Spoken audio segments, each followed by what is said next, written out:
Eh, Hay una cosa importante y es que en la teoría que nosotros conocemos como la teoría cuántica de campo, la teoría cuántica de campo es ampliamente una teoría relativista, ¿cierto? Cuando nosotros hablamos de los campos, hablamos de la mirada conjunta del espacio-tiempo.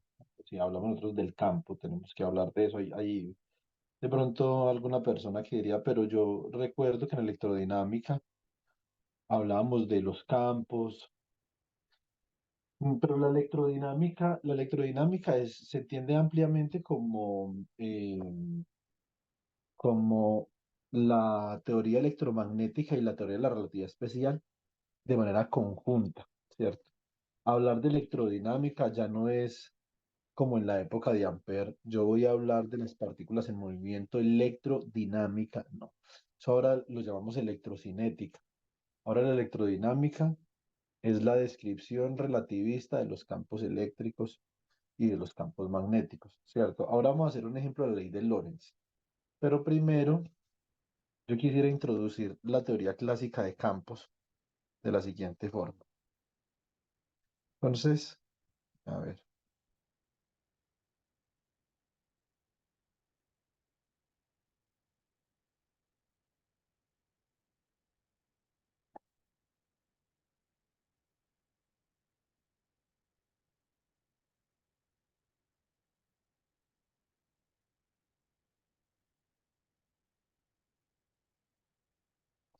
Classical Field Theory.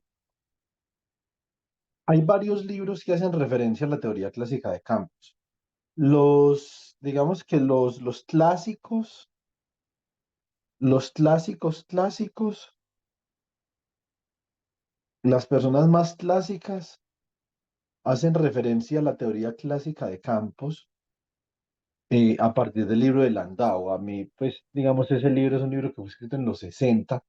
A mí ese libro no me gusta mucho. A mí me gusta más el libro de Greiner para hablar de la teoría clásica de campos, ¿cierto? Entonces, Oscar, ¿cuáles fueron los libros que yo te regalé a ti? Fueron Mecánica Estadística y Electrodinámica, ¿cierto?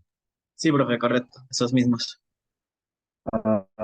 Entonces, hay un libro que le sigue a esos dos libros, que es el libro de teoría clásica de campos.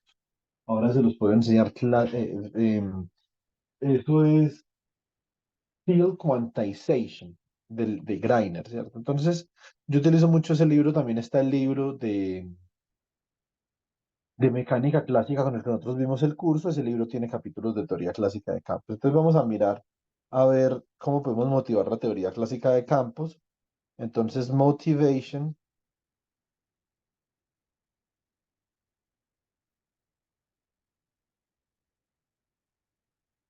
tenemos model of a solid. Tenemos el modelo de un sólido para motivar digamos, esta cuestión de la teoría clásica de campos. Vamos a mirar cómo sería, por ejemplo, un sólido en una dimensión. Entonces, un one-dimensional solid.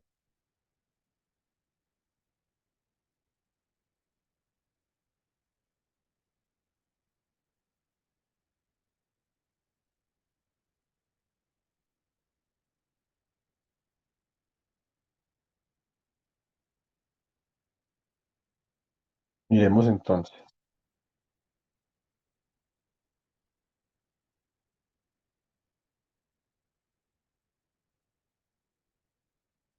El sólido en una dimensión sería básicamente, o se entiende, yo podría tener un conjunto de átomos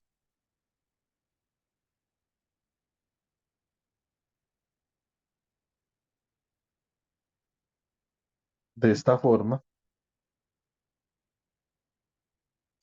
Si no estoy mal, Cristian Alexis, creo entender que inclusive Peskin introduce el campo de esta forma también, con un sólido en una dimensión, pero no me acuerdo bien, porque yo a Peskin lo leí más o menos la primera vez, cuando comencé a leer a Peskin, fue hace 10 años más o menos.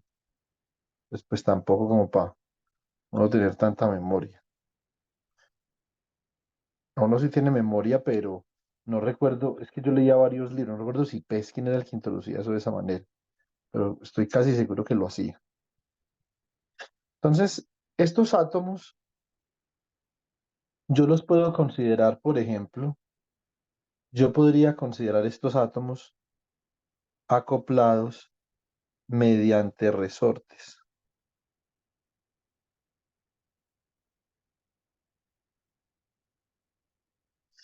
Esto se conoce como el modelo elástico de un sólido, porque yo también podría necesitar modelar los efectos de la carga eléctrica sobre el sólido.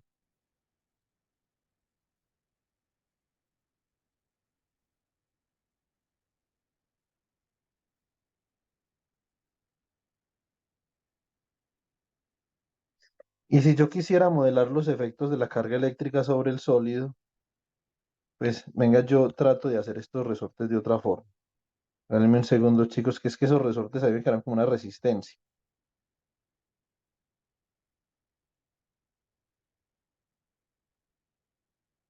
Es a ver.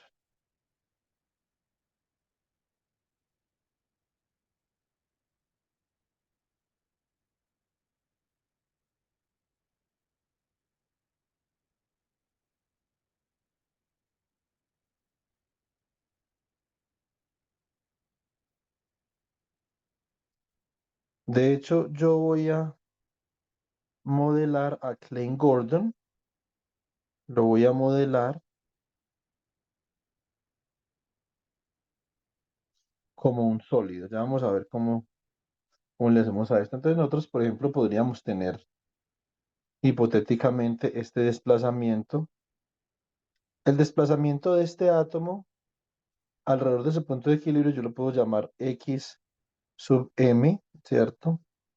El desplazamiento de este átomo alrededor de su punto de equilibrio yo lo puedo llamar X sub m más uno. Y el desplazamiento de este átomo alrededor de su punto de equilibrio yo lo puedo llamar X sub m menos uno. Estas constantes de los resortes pueden ser kappa, kappa.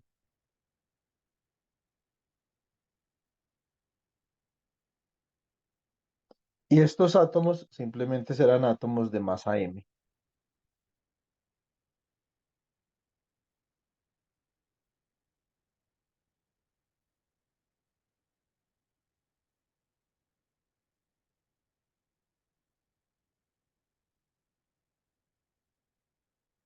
Listo. Bueno, muy bien.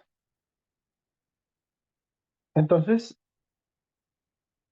si yo quisiera, por ejemplo, modelar el comportamiento colectivo de esos átomos, yo para este caso del sólido en una dimensión tendría una teoría de campo.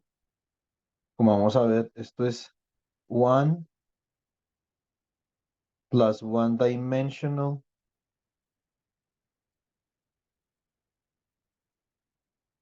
field theory o classical field theory.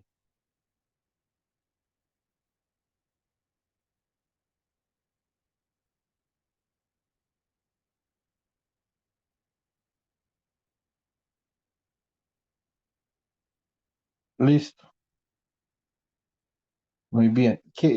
Yo podría tener esto de una más una dimensión significa tiempo y una dimensión el espacio, ¿cierto? Por ejemplo, podría yo decir también que podría tener ahí two-dimensional solid. Bueno, hay varias, cuando yo tengo sólidos en dos dimensiones, yo de alguna forma me podría imaginar esto en diferentes, con diferentes estructuras. O sea, digamos que para un sólido en una dimensión, tengo una cadena, aunque no necesariamente tiene que ser así, porque podría ser, digamos, un conjunto de átomos que estén acoplados en forma circular. Eso también sería una dimensión, ¿cierto? Si la única coordenada que está variando fuera la coordenada polar phi, por ejemplo, ¿cierto? A un radio constante. Eso también sería una dimensión, o sea que en una dimensión también tenemos algunas variantes, ¿cierto? Pero en dos dimensiones tenemos algo más que un par de variantes. Entonces, por ejemplo, podríamos hablar aquí de el grafeno o square lattice. Pensemos en un square lattice primero.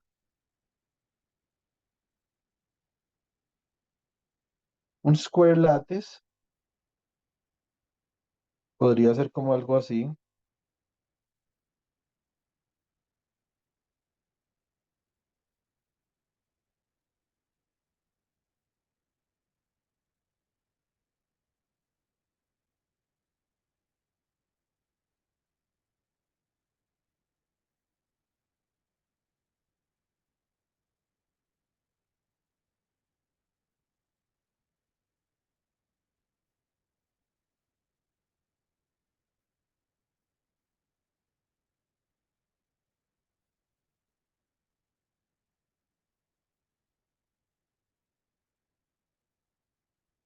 Esto es un arreglo cuadrado de átomos.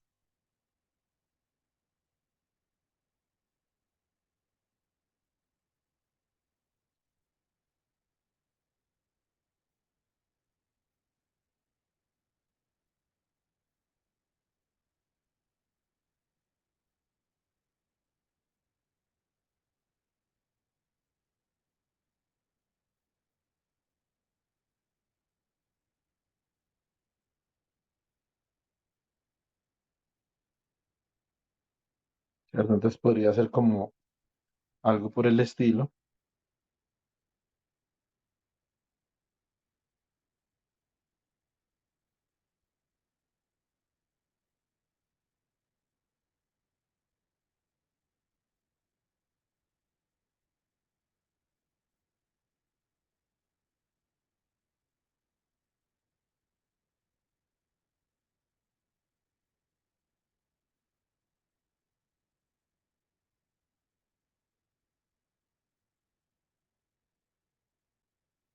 Listo. Entonces, esto sería una red cuadrada. Y el modelo elástico de una red cuadrada, entonces sería como algo así.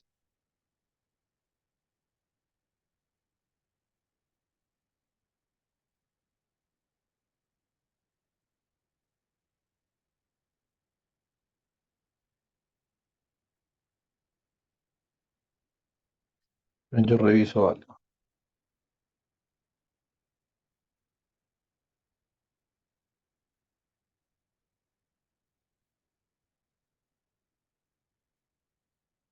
A ver si esto me sirve.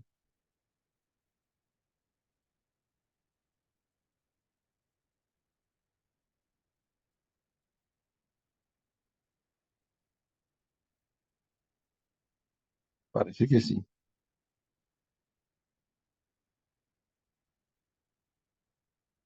Esta sería una red cuadrada en el modelo elástico.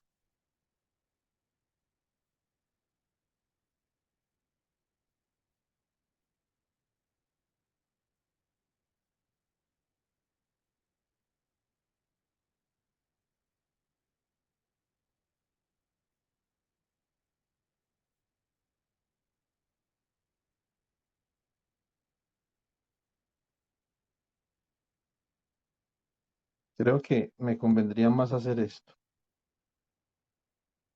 A ver. Y acá,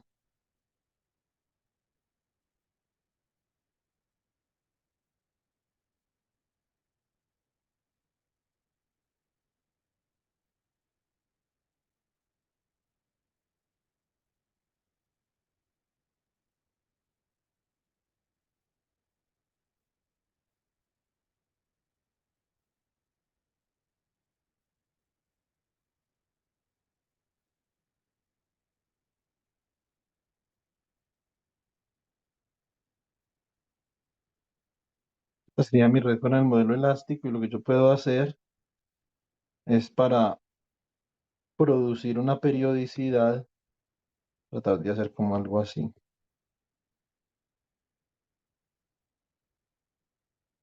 ¿cierto?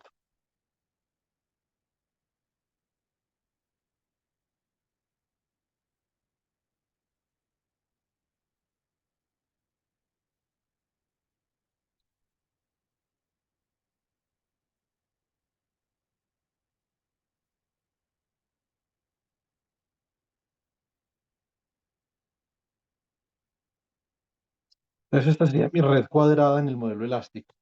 ¿Cómo modelaría yo esta red cuadrada? con una teoría de campo en una más dos dimensiones, ¿cierto? Entonces eso sería one plus two-dimensional field theory.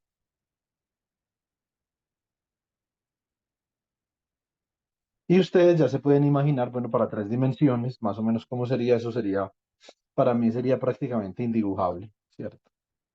Entonces, pero si yo quiero derivar una teoría cuántica, una teoría clásica de campo, entonces yo voy a hacer lo siguiente. Entonces, for simplicity,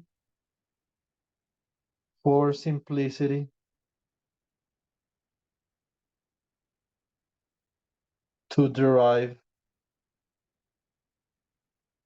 a classical field theory, a classical field theory,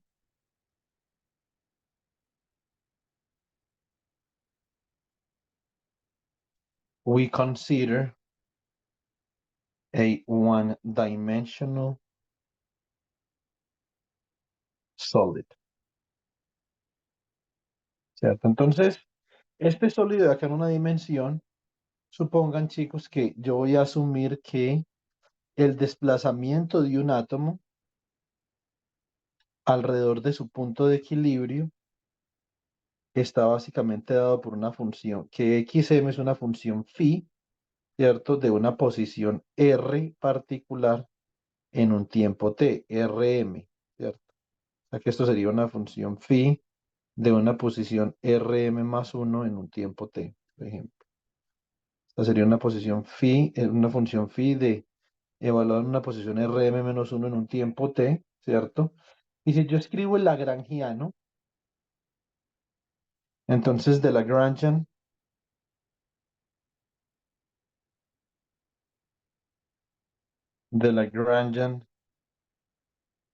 for a one-dimensional solid,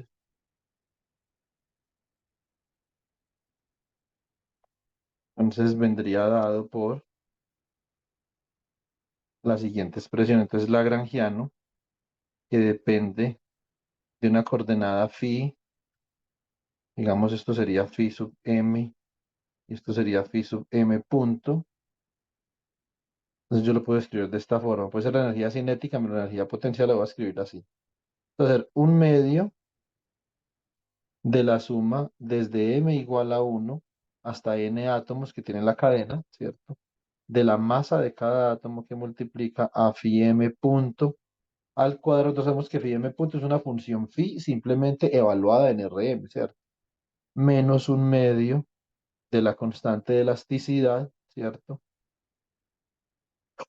Muy bien, que multiplica a la suma desde m igual a uno hasta n de phi sub m más uno menos phi sub m al cuadrado. Este sería mi lagrangiano, y yo puedo derivar un conjunto de n ecuaciones de movimiento a partir de este lagrangiano. Así es, esta es la ecuación uno, and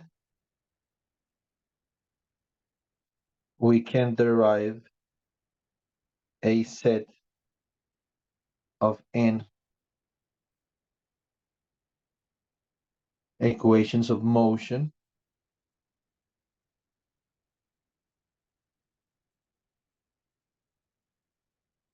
a ver,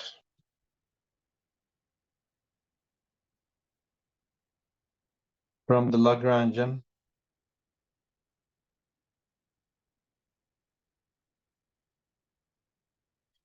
given in equation 1 using, ¿usando qué? Entonces acá podemos usar nosotros el formalismo de Euler-Lagrange. Entonces sería acá la derivada del lagrangiano, que depende de phi m y de phi m punto, ¿cierto? Entonces, con respecto a phi m menos la derivada con respecto al tiempo de la derivada parcial del lagrangiano, que depende de phi m y de phi m punto, con respecto a phi m punto, esto es igual a cero. ¿Cierto? Bueno, muy bien. Entonces, eh, si yo considero, vamos a ver una cosa. ¿Qué pasaría, chicos, si yo considerara, por ejemplo, el caso para m igual a j? ¿Cierto? Entonces, here, let us consider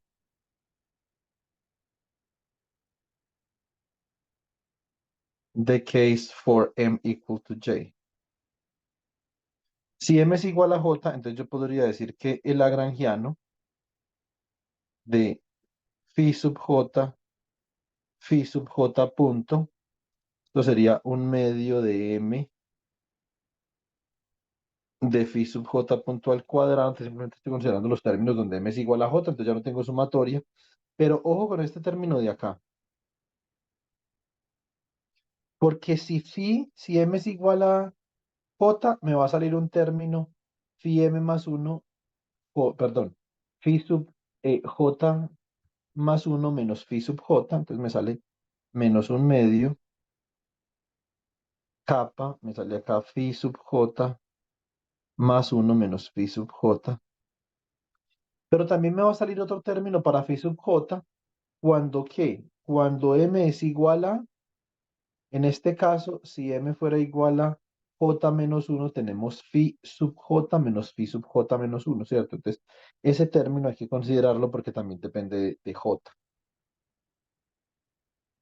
Entonces me queda menos un medio de capa que multiplica a phi sub j menos phi sub j menos 1 al cuadrado. Aquí me había quedado al cuadrado, ¿cierto? Bueno, muy bien. Entonces, ese sería esencialmente el lagrangiano con el que yo puedo trabajar y a partir de ahí entonces yo puedo comenzar a elaborar un poco, ¿cierto? Bueno, muy bien. Vamos a ver si yo elaboro un poco por acá.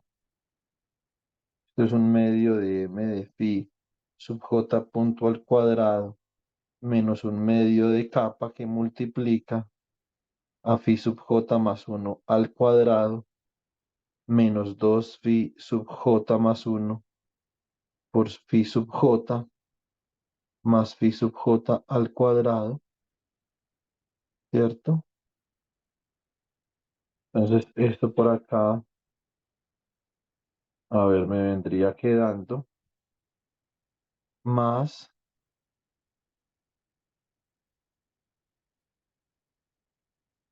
phi sub j al cuadrado menos 2 phi sub j menos 1 más phi sub j menos 1 al cuadrado, ¿cierto? Muy bien, listo. Aquí esto me queda como un medio de m, phi sub j punto cuadrado menos un medio de capa. Esto es phi sub j más 1 al cuadrado. Me queda por acá más phi sub j menos 1 al cuadrado más 2 phi sub j al cuadrado menos 2 phi sub j más 1 phi sub j menos 2 phi sub j menos 1 phi sub j.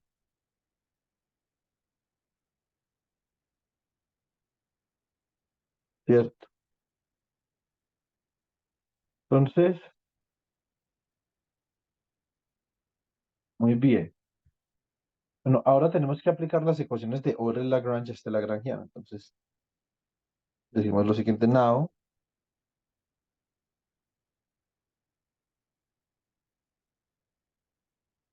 let's apply the Euler-Lagrange equations. Entonces, lo primero que tengo que hacer es que tengo que considerar derivar con respecto a phi sub j. Entonces, la derivada del lagrangiano que depende de phi sub j, phi sub j punto con respecto a phi sub j,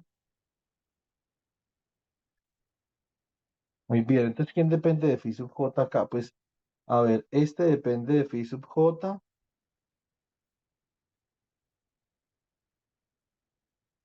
este depende de phi sub j y este depende de phi sub j, el resto no dependen de phi sub j. O sea que básicamente yo tendría esto, tendría igual, esto sería igual a la derivada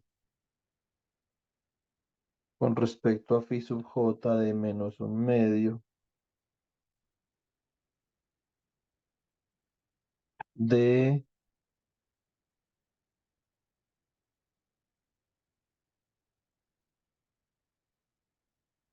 2 phi sub j cuadrado menos 2 phi sub j más uno phi sub j menos 2 phi sub j, phi sub j menos uno,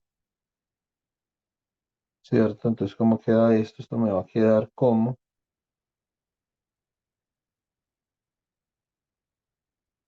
el primer término bajo el 2, ¿cierto? Y eso me va a quedar acá menos 2 capa,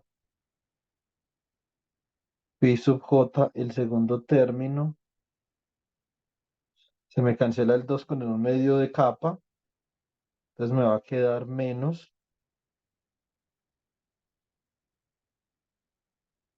o más bien más, porque este menos que lo precede lo convierte en un más phi sub j más uno más phi sub j menos uno, ¿cierto? Bueno, bien, o sea que, y esto, bueno, obviamente acá olvidé multiplicar por capa, entonces me queda más capa que multiplica a phi sub j más uno más capa que multiplica a phi sub j menos uno y esto me queda como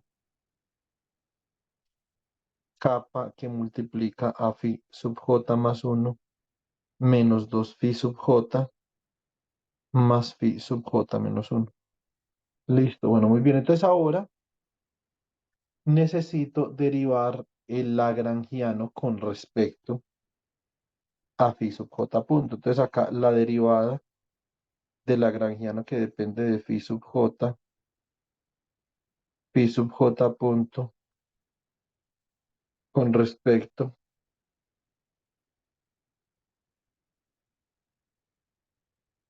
a phi sub j punto.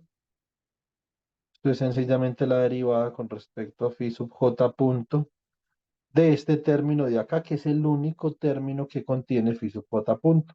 Entonces esto sería un medio de la masa de phi sub j punto al cuadrado bajo el 2 y esto me queda como m por phi sub j punto. Estoy derivando con respecto a phi sub j punto, ¿cierto? Como si toda phi sub j punto fuera una variable. Muy bien, ahora de acá, yo digo, bueno, si yo derivo esto con respecto al tiempo, porque yo necesito la derivada con respecto al tiempo de la derivada del lagrangiano con respecto a phi sub j punto. Esto es igual a m por phi sub j, dos puntos, ¿cierto? Muy bien. Entonces, tenemos, venga, etiquetemos un poquito estas ecuaciones. Entonces, esta sería la ecuación 2. Está por acá, entonces sería la ecuación 3 y esta sería la ecuación 4. Ahora yo puedo decir lo siguiente. Now,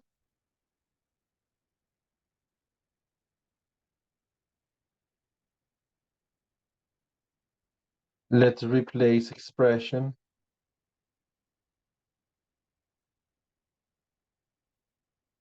3 and 4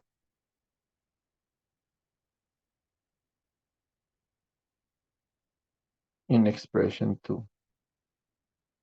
¿Cierto? Si ese fuera el caso, entonces yo tendría que la derivada parcial de L con respecto a phi sub j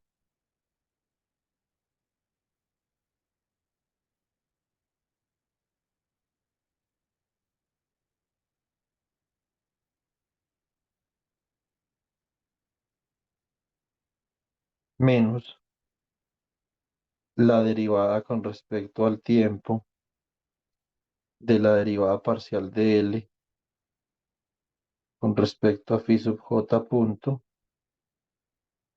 Esto es igual a, entonces me va a quedar acá como menos, más bien. Me queda kappa que multiplica a phi sub j más uno menos 2 phi sub j más phi sub j menos uno, ¿cierto? Menos m que multiplica a phi sub j dos puntos y esto tiene que ser igual a cero. Listo. Bueno, muy bien. Entonces, bueno, tenemos que ir organizando esta vaina de alguna forma. Estoy pensando todavía cómo representar este modelo. Yo puedo hacer varias cosas, ¿cierto? Entonces, puedo representar ese modelo matricialmente o lo puedo representar como una ecuación en derivadas parciales, pero no sé si quiero hacer eso todavía. ¿Sí o no? Entonces, vamos a mirar una cosa. Nosotros en el curso, no sé si al principio, pero más o menos como por la mitad, habíamos visto ecuaciones de estado. Entonces vamos a intentar una cosa por acá. Entonces yo acá puedo decir que m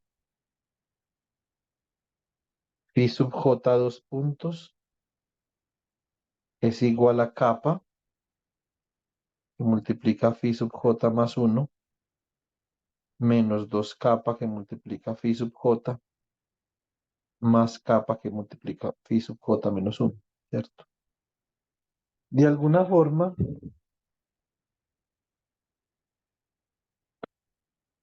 yo podría decir que yo tengo una ecuación diferencial de segundo orden, que es lo que yo sé que voy a obtener si aplico los métodos de Euler-Lagrange, ¿cierto? Entonces esto sería phi sub j dos puntos, esto sería igual a k sobre m, phi sub j más uno, esto sería menos 2 kappa sobre m por phi sub j más kappa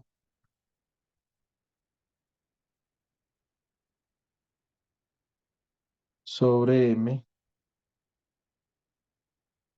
por phi sub j menos uno,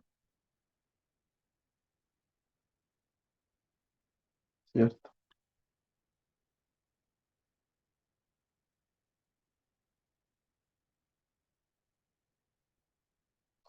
Esta es una ecuación que puede variar para varios j. Ya vamos a mirar cómo varía esta ecuación.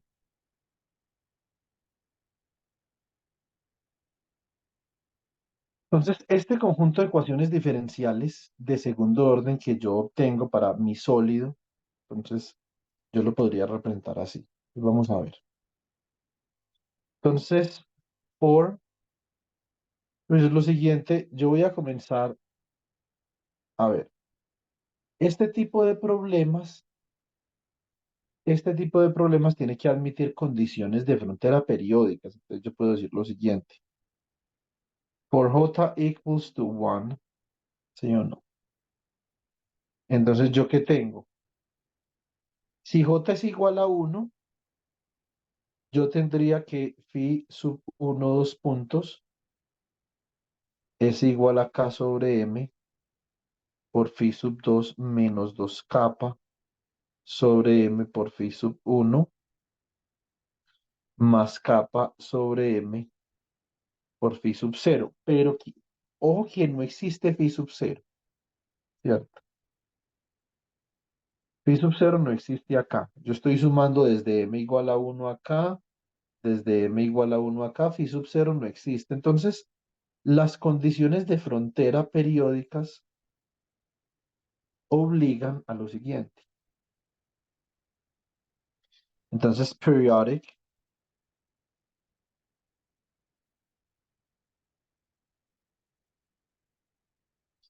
boundary conditions.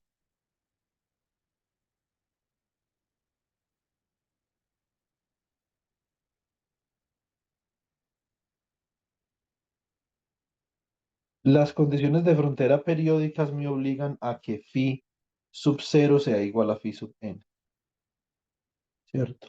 Muy bien. Entonces, y realmente lo que yo tengo acá es esto. Yo puedo escribir esto, por ejemplo, para j igual a 2, for j equals to 2. Entonces, esto me quedaría como phi sub 2, dos puntos, igual a k sobre m, por phi sub 3 menos 2 capa sobre m, por phi sub 2 más capa sobre m por phi sub 1. Puedo escribir para j igual a 3, entonces for j equals to 3, entonces esto sería phi sub 3, dos puntos, k over m, phi sub 4 minus 2 kappa over m, phi 3 plus kappa over m, phi 2, ¿cierto? Muy bien. Yo tendría como un conjunto de ecuaciones acá que yo puedo expresar de forma matricial, ¿cierto? Entonces, podría yo decir, esta sería como la ecuación 5, la ecuación 6, la ecuación 7. Entonces,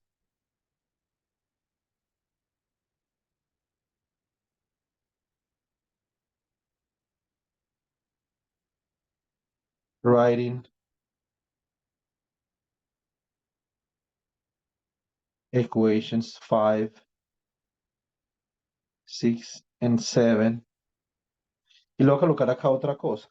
Vale, cuidado. Como esas ecuaciones siguen contando en on,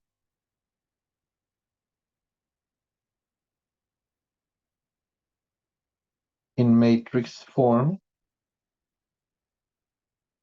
entonces, ¿qué puedo escribir yo acá? Yo podría decir que esto, tengo yo un vector phi 1, dos puntos, phi 2, dos puntos, phi 3, dos puntos, puntos suspensivos, phi n, dos puntos.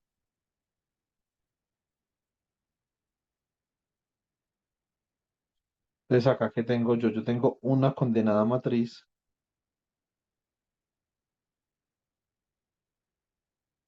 Entonces, phi 1, phi 2, phi 3, hasta phi n, ¿cierto? Y acá voy a tener, entonces en la primera ecuación, ¿qué tengo yo? Yo tengo, por ejemplo, que acá esto es menos 2 capa sobre m por phi 1, más capa sobre m por phi 2, 0, puntos suspensivos, 0. Para phi 2, entonces tengo acá que esto es capa sobre m por phi 1, menos 2 capas sobre m por phi 2, más capa sobre m por phi 3, puntos suspensivos, puros ceros. Para phi 3 tengo acá un 0, tengo un capa sobre m acá, menos 2 capas sobre m por acá, capa sobre m multiplicando a phi 4, puntos suspensivos. Entonces por acá tengo puntos suspensivos. ¿Qué pasaría, por ejemplo, si j fuera igual a n?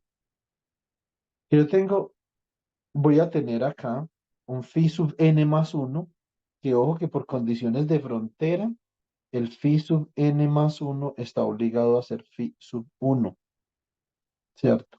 Entonces, acá entonces tendría yo capa sobre m, 0, 0, 0, puntos suspensivos. Por aquí hay otro capa sobre m y acá hay menos 2 capas sobre m. ¿Cierto? Muy bien. Esa es la representación matricial de mi sistema, este que yo tengo acá. Eh, Hay otra forma de yo representar este sistema y es con una ecuación diferencial parcial. Es que de hecho lo que yo tengo acá, chicos, no es otra cosa. Pues yo tengo acá no es otra cosa que una discretización de una ecuación en derivadas parciales. ¿cierto? Entonces, ¿cómo hago yo para determinar eso? Bueno, muy bien. Entonces, vamos a considerar la aproximación en diferencias finitas de la segunda derivada. Entonces, let's consider the approximation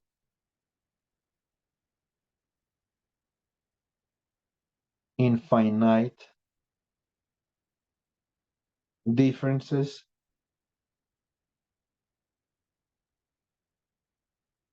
for partial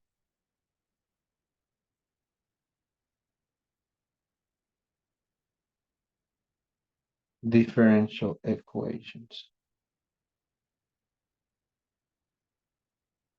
¿cierto? Entonces,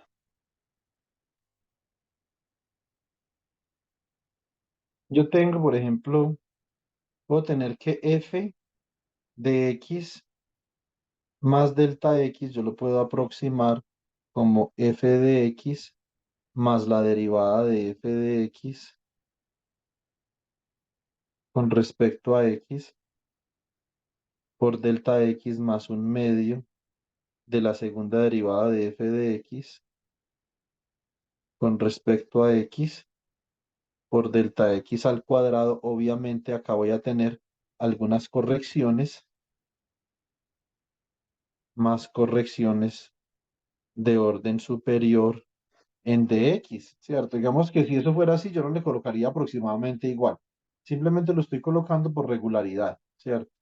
Ese es aproximadamente igual si yo considero solamente dos correcciones o correcciones a segundo orden en la derivada.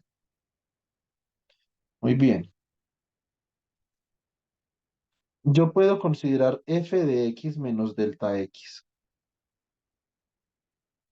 Esto sería aproximadamente igual a,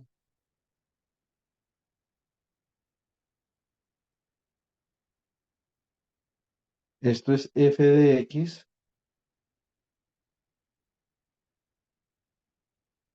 menos la derivada de f de x con respecto a x más un medio de la segunda derivada de f de x con respecto a x.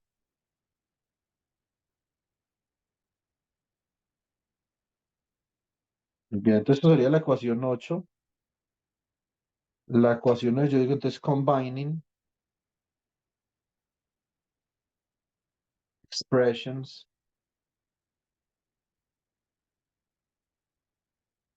8 and 9, we have, si yo combino las expresiones 8 y 9, entonces puedo sumar esto y me va a quedar que f de x más delta x más f de x menos delta x, esto es aproximadamente igual a 2f de x. Los términos de la derivada de orden uno se cancelan si yo sumo esto. Y entonces me va a dar más la segunda derivada de f de x con respecto a x delta x. Muy bien, entonces, y yo de acá puedo obtener una aproximación en diferencias finitas para la segunda derivada de una función.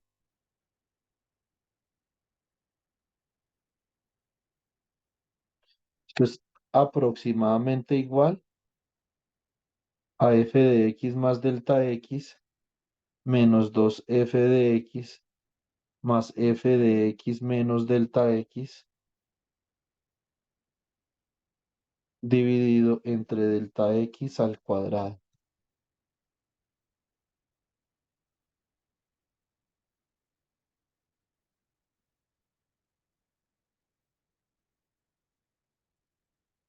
Listo. Bueno, entonces yo le quisiera prestar atención a esta ecuación de acá. Bueno, yo no la etiqueté, entonces etiquetemos, a ver, esta ecuación la etiqueté que yo como la 5, la 6. Etiquetemos esta ecuación de acá como la ecuación 4a, para no tener que borrar toda esa vaina, ¿cierto? Entonces, observen que en la ecuación 4a en la parte derecha pareciera que yo tuviera como una diferencia finita por una segunda derivada, ¿sí o no?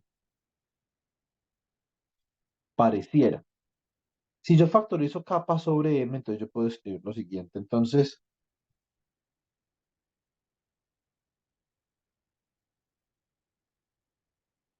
rewriting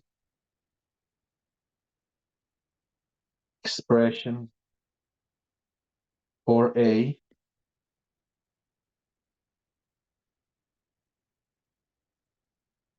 as follows.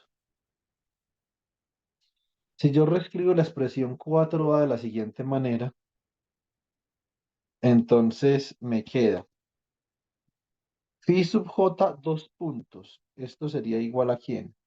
Factorizo capa sobre m, ¿cierto? Entonces, y esto me queda como phi sub j más uno menos 2 phi sub j más phi sub j menos uno, ¿cierto? Y lo que yo voy a hacer, jovencitos, es lo siguiente. Yo voy a decir que phi sub j simplemente es una función phi de x, ¿cierto? Coma t. De acá, phi sub j más o menos uno es una función phi de x más o menos delta x, coma t, ¿cierto? ¿Esto qué significa? Que este término de acá me va a quedar de la siguiente forma, me va a quedar como capa sobre m que multiplica a phi de x más delta x, coma t menos 2 phi x de t más phi de x menos delta x, coma t, ¿cierto? Y este término que yo tengo acá es un término que yo puedo aproximar como delta x al cuadrado por la segunda derivada parcial de phi de xt con respecto a x, ¿cierto? Entonces, ¿cómo queda esta ecuación de acá? Esta ecuación de acá queda sencillamente descrita como la segunda derivada de phi de x, t con respecto al tiempo igual a delta x al cuadrado. Escribámoslo así, permítanme, yo lo escribo así como para que no se dé lugar a una malinterpretación. Entonces, capa por delta x al cuadrado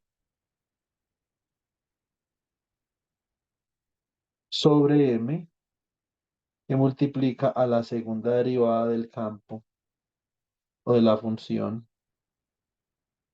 con respecto a x. Bueno, la pregunta lógica que uno como físico se hace acá, esa es una de las diferencias más notorias entre la forma como nosotros pensamos y como piensa un ingeniero, ¿cierto? Entonces, esto es muy importante. Nosotros siempre vamos a estar pensando en términos de los límites, ¿cierto?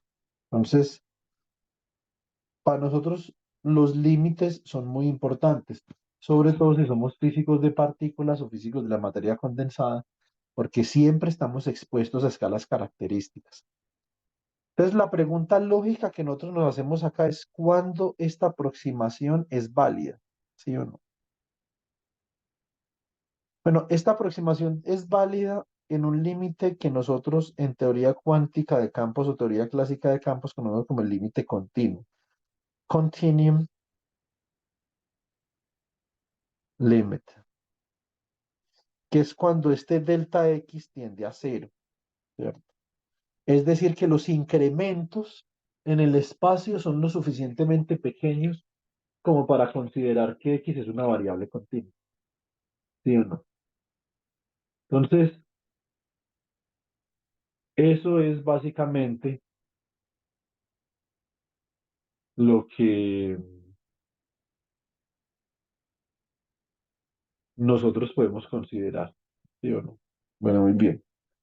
¿Cuándo delta x tiende a cero? Delta x tiende a cero cuando el número de átomos acá tiende a infinito. Esto se llama el límite continuo. Y en este límite continuo, En este límite continuo, esta ecuación 4a que yo tenía acá, que claramente para ustedes esto es una ecuación en diferencias, ¿cierto? Esto no es una ecuación diferencial como tal, esto es una ecuación en diferencias porque está dada en términos de un coeficiente o de un índice discreto j, que se conoce como difference equation. Entonces, yo tendría acá que phi de x, t es lo que yo conozco como un campo. Esto es field. Y esencialmente lo que yo acabo de derivar acá, chicos, esta es la ecuación de movimiento para ese campo. Observen que cuando yo pienso en términos de campo, estoy hablando de ecuaciones en derivadas parciales. Eh, esta ecuación yo la voy a etiquetar, a ver, etiquetemos esta ecuación como la ecuación 10 porque esta ecuación se utiliza mucho. Y entonces, si esta ecuación, coloquémosla como la ecuación 11. Y digamos lo siguiente, now,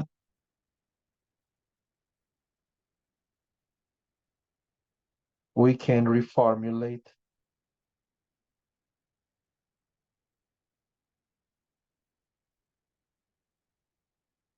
expression 11 as follows. Vamos a ver ese campo que representa. ¿Qué es ese campo que hay ahí? ¿Cierto? Ese campo que hay ahí, chicos, podría ser una infinidad de vainas. Vamos a ver, de todas esas vainas, ¿eso qué puede ser? Lo que yo voy a hacer es que reescribo esta ecuación de esta forma, multiplico ambos lados por m y divido por kappa sobre delta x al cuadrado, ¿cierto? Y coloco todos los términos en un solo lado de la expresión y esto me va a quedar como la segunda derivada de phi de xt con respecto a x menos la masa sobre kappa delta x al cuadrado por la segunda derivada de phi de xt con respecto a t igual a cero. ¿Esto les parecía que a ustedes? Es como parecido a qué. Como una ecuación de una onda. Exactamente, esto es parecido a una ecuación de una onda. Entonces yo puedo decir, if we define a constant c as the square root of kappa over m times delta x, ¿cierto? Then, ahí entonces yo tengo que la segunda derivada de phi de xt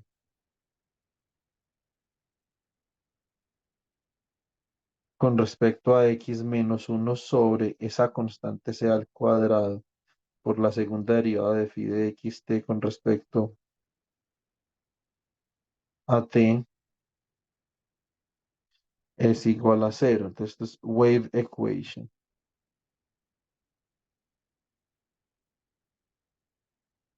¿Sí o no? Entonces, y esa ecuación de onda, en esa ecuación de onda, nosotros podemos decir where phi of x, t is a wave and c is the velocity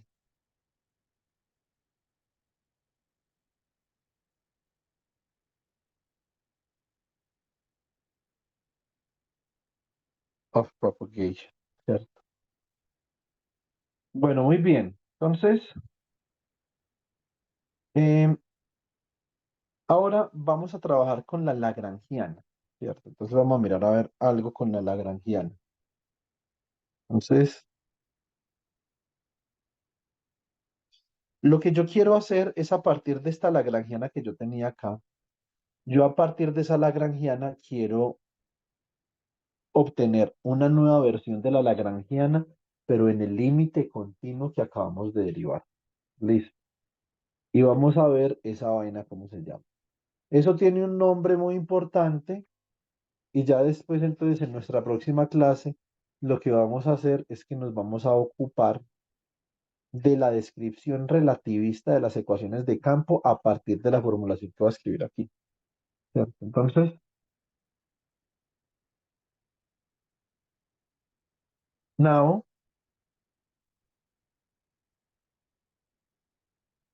let's consider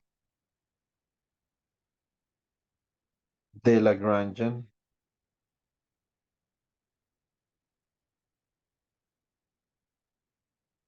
as follows. ¿Cierto? Entonces, yo voy a considerar mi lagrangiana de la siguiente manera. Yo digo que L de phi sub j, phi sub j punto. Entonces, esto será igual a quién? Bueno, esto será igual a un medio de m.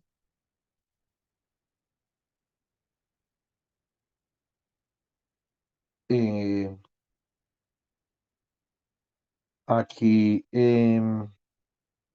por la suma desde m igual a 1 hasta n, donde nosotros obviamente yo estoy escribiendo phi sub j punto, porque va a haber algún valor de m para, particular para el cual m es igual a j, ¿cierto? Al cuadrado menos un medio de capa por la sumatoria desde m igual a 1 hasta n. Nosotros vamos a ver una cosa interesante cuando vamos Klein-Gordon, vamos a ver que Klein-Gordon se parece a una ecuación de onda, no es una ecuación de onda, ¿cierto? Entonces, pues es parecido, por lo menos no esta ecuación de onda, podría ser otra ecuación de onda porque igual Klein-Gordon sí es una ecuación de onda, o sea, la solución a la ecuación de Klein-Gordon es una ecuación de onda como vamos a ver, pero eso es cuando estemos hablando de teoría cuántica de campo ya. Cuando cuanticemos este modelo, este modelo que yo tengo acá en una dimensión, yo lo puedo cuantizar, ¿cierto? Entonces, en ese momento vamos a saltar hasta allá. Entonces acá me queda, esto sería phi sub j más uno menos phi sub j todo al cuadrado.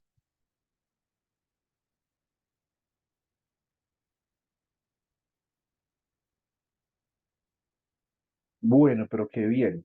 Entonces, mm, acá,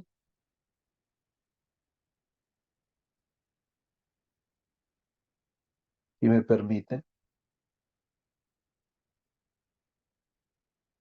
bueno, ¿qué puedo hacer yo? A ver, lo que yo puedo hacer acá es que yo voy a coger y voy a multiplicar el primer término y lo voy a dividir por delta x. Listo. Y vamos a ver entonces cómo me va quedando esto. Esto es yo hacer el límite, tomar el límite continuo acá. Para tomar el límite continuo tengo que hacer algunas correcciones dimensionales. Muy bien, entonces esto me queda igual a un medio de m. Voy a dividir acá por delta x. Y esto me va a quedar como la suma desde m igual a 1 hasta n. Esto es phi sub j punto al cuadrado. Aquí voy a hacer lo siguiente. Voy a coger y voy a decir esto es menos un medio de capa por delta x. Acá multiplico por un delta x. Pónganme mucha atención. Ojo pues. Entonces esto es m igual a 1 hasta n. Como este paréntesis está al cuadrado, si yo divido este término phi sub j más 1 menos phi sub j por delta x y yo lo dejo elevado al cuadrado, tengo que multiplicar por otro delta x acá para que se me cancelen los delta x, ¿cierto? Digamos, eso está más o menos claro. Bueno, ¿qué es lo que yo voy a hacer? Yo voy a decir que voy a sacar el un medio y me va a quedar acá entonces la sumatoria desde m igual a 1 hasta n. Acá me queda m sobre delta x, me queda pi sub j punto al cuadrado, ¿cierto? Me va a quedar menos, aquí me quedaría menos capa por delta x, ¿cierto? Por, esto sería phi sub j más 1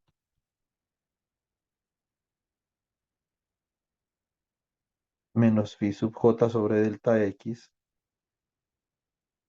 al cuadrado, ¿sí o no? Por delta x. Bueno, sí, esto es el modelo para para una cadena de osciladores o para un sólido en una dimensión de longitud L que tiene n unidades, ¿cierto? Yo voy a definir, obviamente, el espaciamiento entre las unidades delta X, el incremento en el espacio del campo, como L por unidad del número de número de átomos, ¿cierto? Muy bien. Si yo tomo, por ejemplo, si yo dijera que voy a tomar acá, por ejemplo, un medio del límite cuando delta X tiende a cero, que sería el mismo límite cuando n tiende a infinito, ¿de quién? De la sumatoria desde m igual a 1 hasta n de phi, bueno, de m sobre delta x por phi sub j punto al cuadrado menos kappa por delta x, ¿cierto? Que multiplica a phi sub j más 1 menos phi sub j sobre delta x al cuadrado, ¿cierto? Si yo tomo este límite, acá estoy tomando ese límite en la lagrangiana, no estoy tomando el límite de ninguna forma en la ecuación de movimiento, acá lo estoy tomando en la lagrangiana. ¿Eso qué significa? Esto es un mensaje poderoso, chicos. Eso significa que de alguna forma, a partir de esta lagrangiana, yo puedo obtener esta ecuación de movimiento que hay acá, la que yo tengo acá, o esta ecuación de onda, pues, ¿cierto? Y obviamente estas ecuaciones tienen soluciones en funciones de Green, que es lo que Cristian Alexis proponía en estos días, ¿cierto? Entonces, en ese límite continuo, entonces esto va a ser igual a un medio, esa sumatoria se va a cambiar por una integral entre cero y la longitud de la cadena de osciladores. Bueno, aquí me tragué algo, esperen un segundo. Aquí me había tragado el delta X y aquí también me lo tragué. Por lo tanto, esto es la integral sobre delta X en el límite continuo. Este término de acá se vuelve la densidad de masa y este término de acá se vuelve el módulo de Young. ¿Sí o no? Entonces, ¿cómo me queda esto? Esto me queda como mu, acá derivada parcial del campo con respecto al tiempo al cuadrado más, esperen un segundo, más bien menos, ¿cierto? Menos el módulo de Young en el límite continuo, este término de acá queda como la derivada del campo con respecto a X.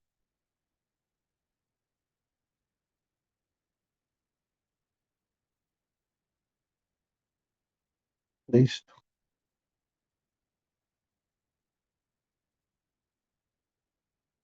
Esto es lo que yo acabo de obtener acá, jovencitos. Esto es lo que se conoce como una densidad lagrangiana.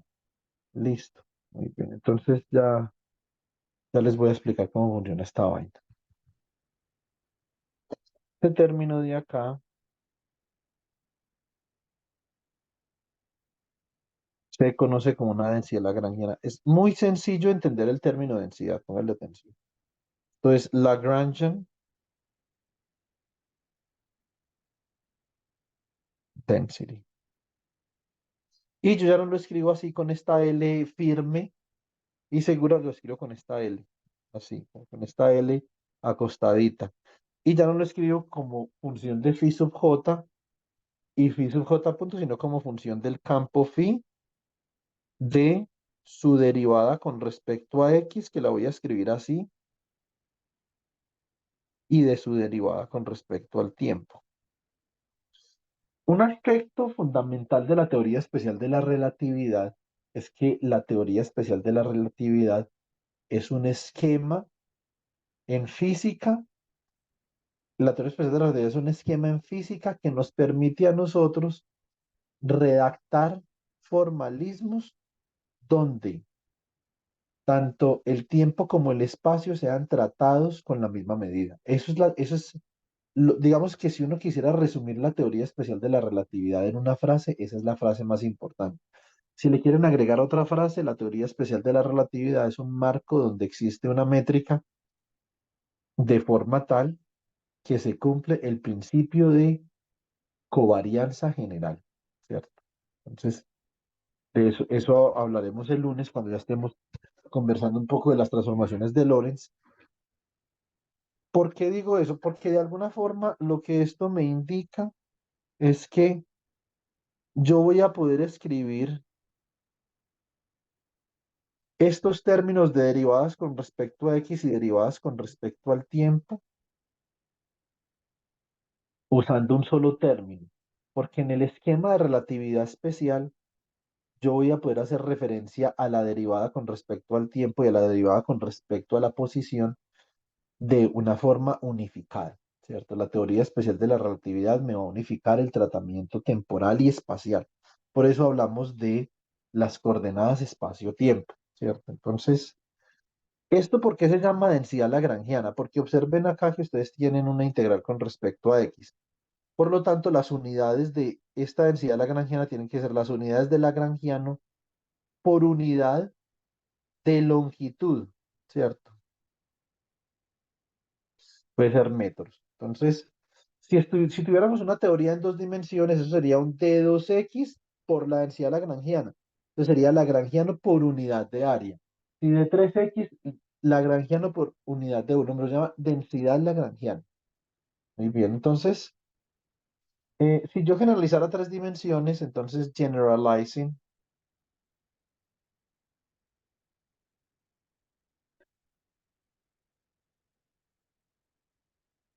to three dimensions, si yo generalizo a tres dimensiones, chicos, yo podría escribir como algo así, que el lagrangiano en el esquema discreto de los átomos de los modelos de los sólidos, por ejemplo,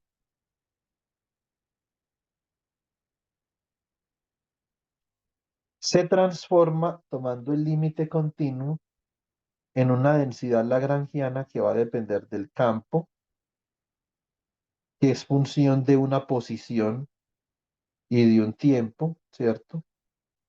Más sin embargo, en el esquema unificado donde yo trato el tiempo y el espacio de la misma forma,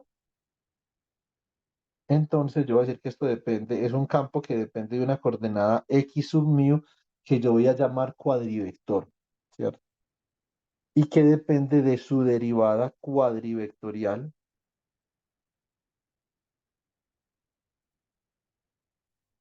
y que en este caso esto es igual a un medio por la integral sobre, bueno, digamos, si esto fuera en muchas condenadas dimensiones, ¿cierto? Entonces, ¿esto cómo sería? Esto sería la derivada sobre, em, o digamos la integral sobre d4x sub mu de mu.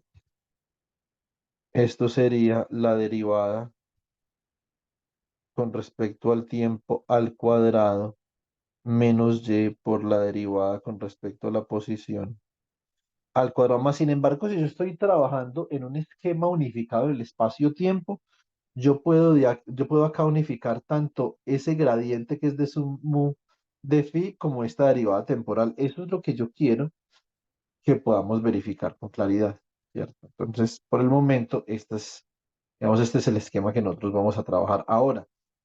De alguna forma, yo con esa densidad lagrangiana puedo hallar las ecuaciones de movimiento. Digamos, eso es esencialmente una preocupación que yo, digamos, cargo en este momento, ¿cierto? Entonces, for the particular case,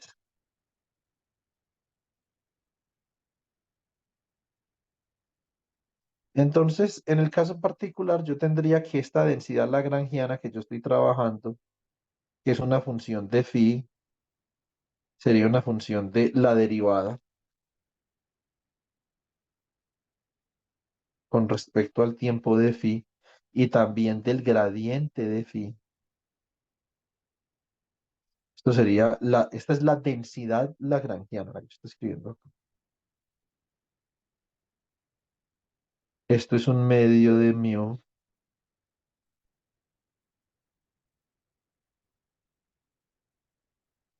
esto es un medio de mu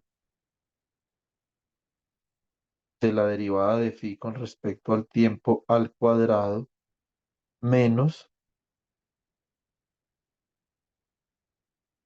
bueno, realmente eso depende de cómo defina esta vaina, porque por ejemplo yo acá como la definí con aquí como la definí con un medio por fuera, pero no podría definir eso con un medio adentro, ¿cierto? Entonces depende mucho. Esto es un medio de mu, que es la densidad de masa que multiplica a la derivada parcial del campo con respecto al tiempo, menos un medio de el módulo de ion por la derivada de phi con respecto a x, pero como si nosotros estuviéramos en tres dimensiones, entonces nosotros podríamos decir que esto es el gradiente de phi al cuadrado. Entonces la pregunta, que esta es una pregunta muy importante, ¿será que yo puedo unificar esas derivadas que hay ahí? Entonces es una pregunta que nosotros de alguna forma tendríamos que responder, ¿cierto?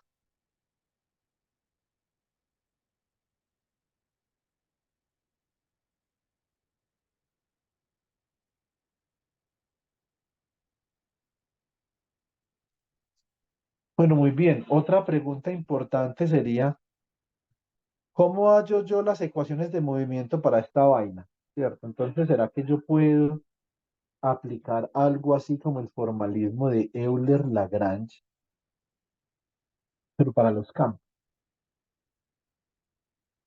¿Será que yo puedo hacer una variación?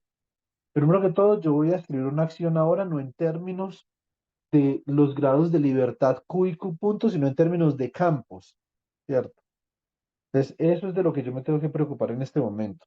Entonces, por ejemplo,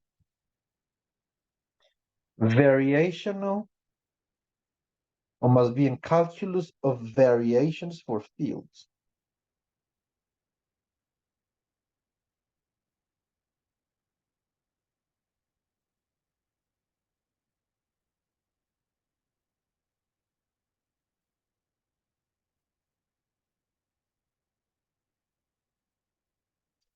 Cálculo de variaciones para campos. ¿Eso qué implica? Bueno, vamos a ver. Entonces, eso implicaría lo siguiente. Eso implicaría que, por ejemplo, yo podría considerar un campo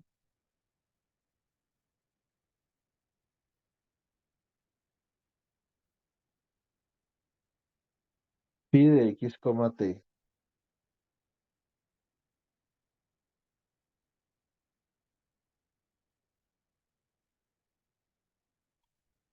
Esto es el tiempo, esto es la posición. Hagamos esto así más bien, para yo poder dibujar esto con algo más de precisión. Entonces, por ejemplo, para un tiempo t1 por acá,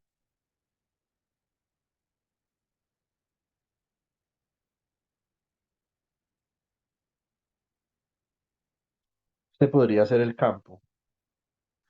Puedo ser por acá un tiempo t2,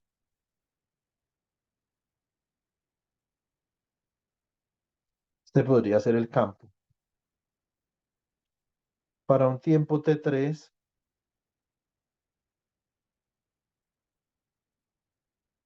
el campo podría ser como algo así, ¿cierto? Muy bien, entonces acá básicamente lo que yo necesito poder determinar es la variación del campo. Entonces, the variation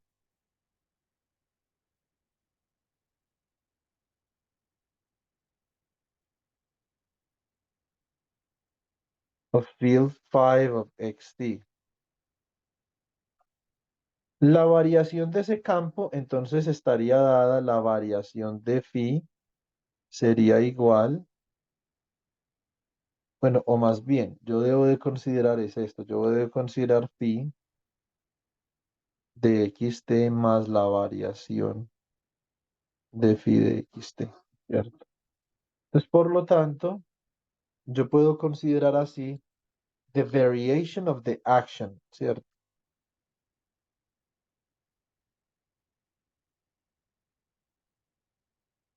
The variation of the action in terms of phi of xt. Entonces, ¿qué tengo yo? Que la variación de la acción S como funcional del campo phi de xt, esto sería igual a quién? Esto sería igual a la variación de, o más bien, escribamos esto así. La acción que depende de phi de xt más la variación de phi de xt menos la acción que depende de phi de xt. ¿Cierto? Entonces, Hamilton Principle. Voy a escribirlo por acá. Entonces, Hamilton's Principle.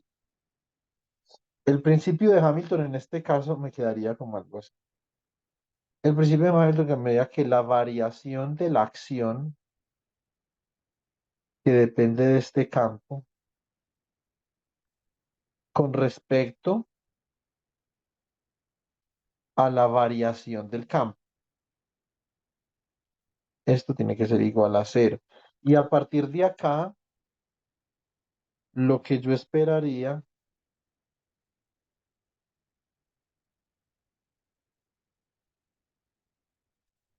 a partir de ahí lo que yo esperaría es que yo pueda obtener un conjunto de ecuaciones de movimiento, ¿cierto? Como por ejemplo, digamos, ¿cómo me imagino yo esto? Acá pues, como para dejar esto más o menos estipulado de aquí al lunes. Yo esto me lo imagino así, entonces, let's write the action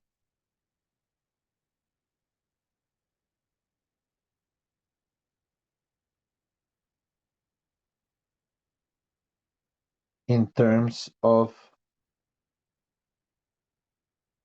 phi of xt as follows.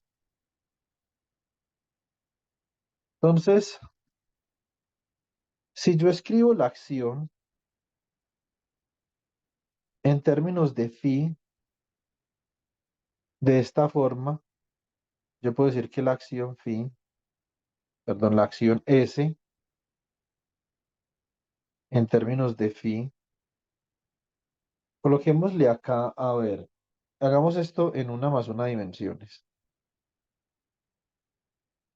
Esto sería igual a la integral entre t1 y t2 con respecto a t, la integral de 0 a L con respecto a x, ¿cierto? De la densidad lagrangiana que va a depender del campo phi, de la derivada con respecto al tiempo del campo phi, de la derivada con respecto a x del campo phi. Por el momento yo estoy medio macheteando esta vaina para llegar a una descripción relativista. Obviamente después vamos a escribir esto pues con todo el rigor del caso, ¿sí o no? Entonces, now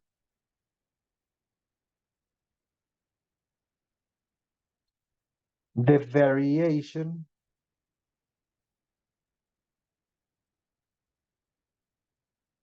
of the action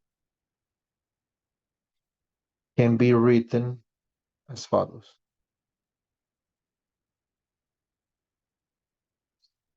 La variación de la acción entonces la podría yo escribir de esta manera. Entonces tengo la variación de la acción como función del campo. Esto sería igual a la integral con respecto a t entre t1 y t2, la integral entre 0 y L de x, y acá me va a quedar obviamente la variación entonces de la densidad lagrangiana.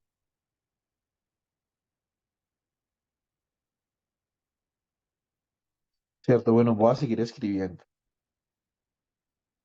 Acá entonces esto me queda como la integral entre t1 y t2,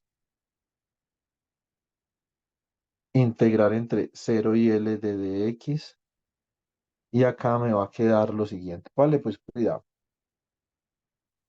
Eh,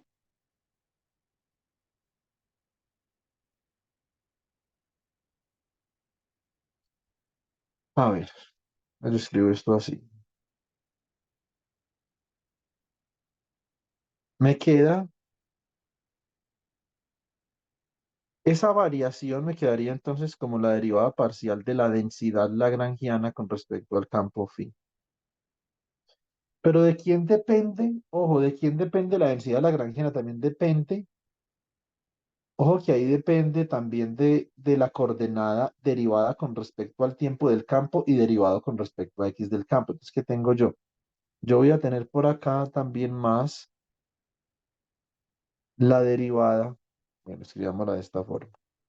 Voy a tener la derivada de la densidad lagrangiana con respecto a la coordenada de sub t de phi, más, bueno, por la derivada con respecto al tiempo, más la derivada de la densidad lagrangiana con respecto a la coordenada de sub x phi por la derivada con respecto a la posición. Y acá afuera voy a tener la variación de phi. La pregunta que yo me quiero hacer es si, digamos, yo aplico el principio de Hamilton a esta variación, ¿será que yo obtengo algo parecido a las ecuaciones de Euler-Lagrange para los campos? Entonces, esa es una pregunta con la que voy a terminar. Entonces, can I obtain from here the Euler-Lagrange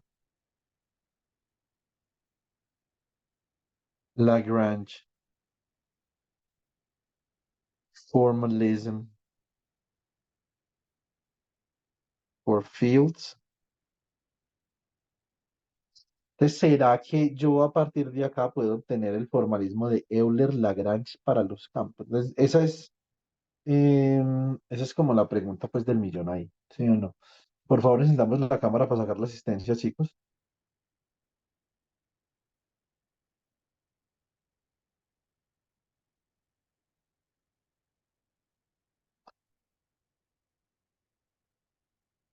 Pero vamos a darme un segundo, podemos ir parando la grabación.